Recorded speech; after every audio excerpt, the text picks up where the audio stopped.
স্ট্যান্ডটা এখানে খুব দরকার ছিল। আমরা বহুদিন ধরে চেষ্টা করছিলাম যে একটা বাস স্ট্যান্ড হোক, কিন্তু হচ্ছিল না কেন, জায়গা পাচ্ছিলাম না, সুটেবল জায়গা। তো এটাকে স্ট্যাক ইয়ার্ড হিসাবে একসময় ইউজ করছিল। প্রথমে একটু কন্ট্রোভার্সি ছিল যে এখানে পিডব্লিউডি ল্যান্ডটা ছাড়বে কিনা, বাস স্ট্যান্ডের জন্য এত বড় ল্যান্ড। এবং ফায়ার ব্রিগেড আমরা অলরেডি করেছি, ওখানেও প্রায় 1 একরের কাছাকাছি, 1 একর থেকে খানিকটা কম, ওদের 20 ডেসিমেল 18 ডেসিমেল জায়গা কম, 0.82 ডেসিমেল জায়গা এখানে ফায়ার ব্রিগেড হবে।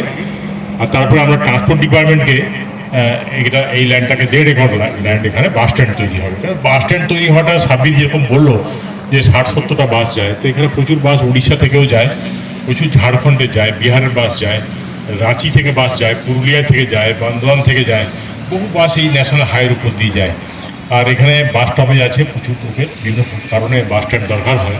আর আমাদের এছাড়াও আমাদের যে ডেবরা ব্লক, সেখানে আমাদের একদিকে যেমন সবং থেকে দেহাটি ওদিকে একটা রুট চলে গেছে বালিচক হয়ে, আবার এইদিকে আমাদের মারাতলা হয়ে গেছে। ভবিষ্যতে হয়তো আমরা নেড়াদেউল যেটাকে বলে, সেই নেড়াদেউল কেশপুর এইদিকে রুট চালাবো, কারণ ওখানে ব্রিজের জন্য আমরা পরিকল্পনা জমা দিয়েছি, তার জন্য একটা রাস্তা হবে।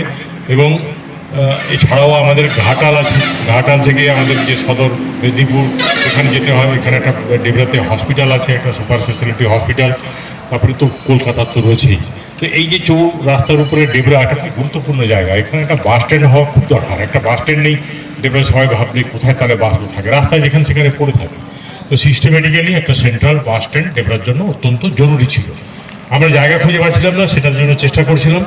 তারপর খুঁজতে খুঁজতে দেখা যাক এই জায়গাটার উপরেই চান্স নিলাম এবং এই জায়গাটা হয়ে গেল। আজকে এই ল্যান্ড দাঁড়িয়ে আছি, এটা পিডব্লিউডির ল্যান্ড নয়, এটা হচ্ছে ট্রান্সপোর্ট ডিপার্টমেন্টের ল্যান্ড।